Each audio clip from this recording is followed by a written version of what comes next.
Good morning विद्यार्थीओ। धोरण 11 विषय है वाणिज्य पत्र व्यवहार और सेक्रेटरियल प्रेक्टिस, जेमानो पहलो विभाग है वाणिज्य पत्र व्यवहार। एमानु पहलू चेप्टर है माहिती संचारनो अर्थ अने तेनी पद्धतिओ।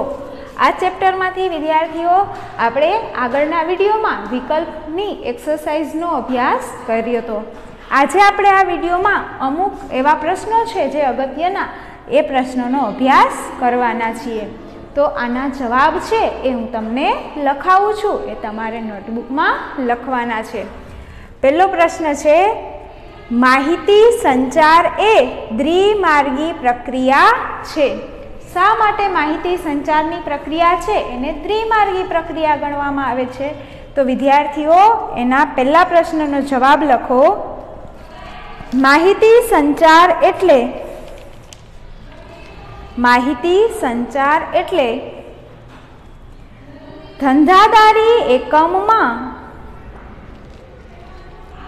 काम करती व्यक्तिओ वच्चे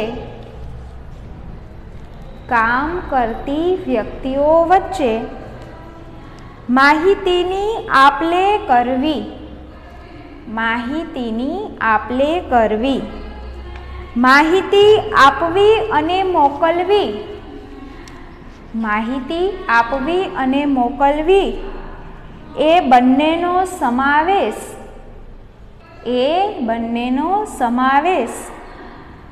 माहिती संचार में थाय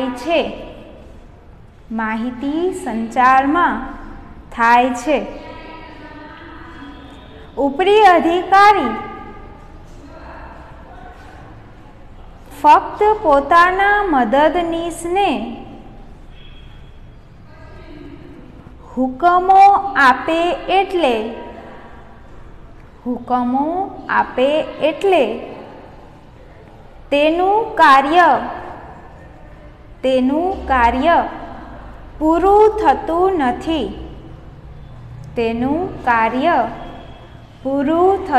नथी। परंतु ते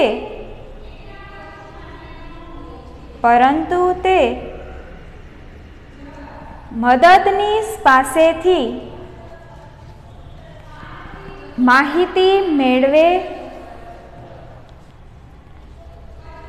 तेनी वात सांभळे अने समझे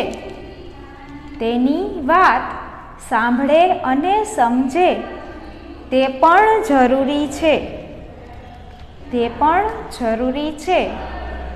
आम माहिती संचार ए द्विमार्गी प्रक्रिया छे। त्यार पछीनो बीजो प्रश्न जोईए विद्यार्थीओ। तो बीजो प्रश्न छे ए तमने अहींया बोर्ड पर लखी आपेलो छे। माहिती संचारनी प्रक्रियामां साधन स्वरूपे तेमज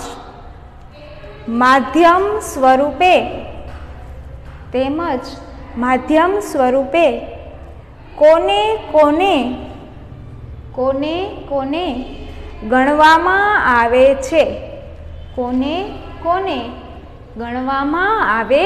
छे। विद्यार्थीओ हवे तेनो लखो जवाब। माहिती संचारनी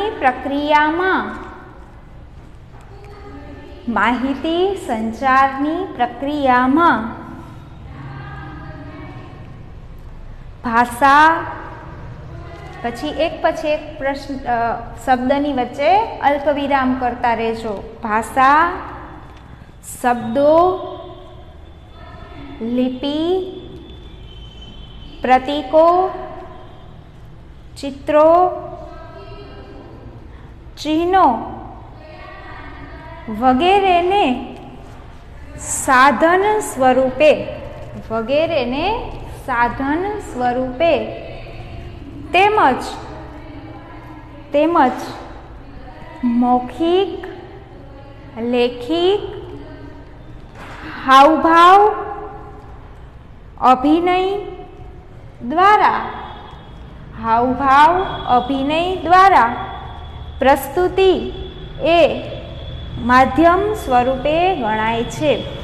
હાવભાવ દ્વારા પ્રસ્તુતિ તે માધ્યમ ગણાય છે. બીજા પ્રશ્નનો જવાબ અહીં પૂર્ણ થાય છે.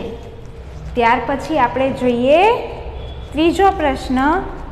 ત્રીજો પ્રશ્ન છે વિચાર, માહિતી કે સંદેશો. વિચાર, માહિતી કે સંદેશો ક્યારે બને છે? વિચાર, માહિતી કે સંદેશો ક્યારે બને છે? તો વિદ્યાર્થીઓ, હવે આપણે ત્રીજા પ્રશ્નનો ઉત્તર લખીએ. ત્રીજા પ્રશ્નનો ઉત્તર, માહિતી સંચાર પ્રક્રિયા. માહિતી સંચાર પ્રક્રિયા વિચારથી શરૂ થાય છે. વિચારથી શરૂ થાય છે અને આ વિચાર બોલનાર દ્વારા વિવિધ સાધનો, ઉપકરણો કે માધ્યમ દ્વારા, વિવિધ સાધનો, ઉપકરણો કે માધ્યમ દ્વારા રજૂ કરવામાં આવે ત્યારે માહિતી કે સંદેશો બની જાય છે. ત્યારે માહિતી કે સંદેશો બની જાય છે. ત્રીજો પ્રશ્ન છે એ વિદ્યાર્થીઓ અહીંયા પૂર્ણ થાય છે. ત્યાર પછી જોઈએ આપણે ચોથો પ્રશ્ન. ત્યાર પછીનો આપણો ચોથો પ્રશ્ન નંબર, માહિતી સંચાર પ્રક્રિયાના આધાર સ્તંભો જણાવો. આધાર સ્તંભો જણાવો. તો વિદ્યાર્થીઓ, જવાબ લખો. ત્યારબાદ તેનો જવાબમાં લખો માહિતી સંચાર પ્રક્રિયાના બે આધાર સ્તંભો છે.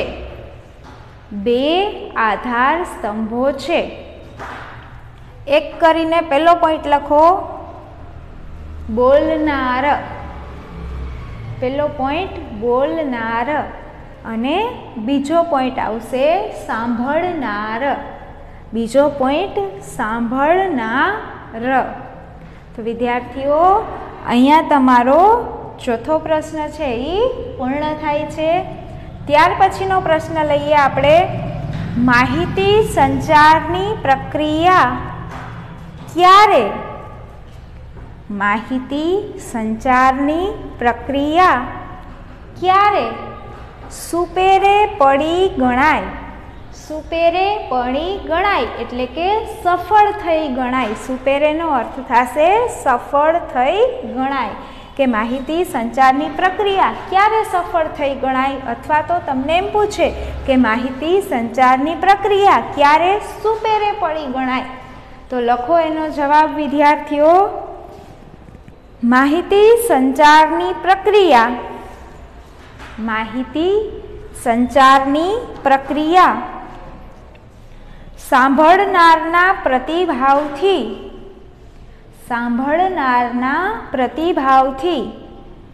બોલનાર સંતુષ્ટ થાય ત્યારે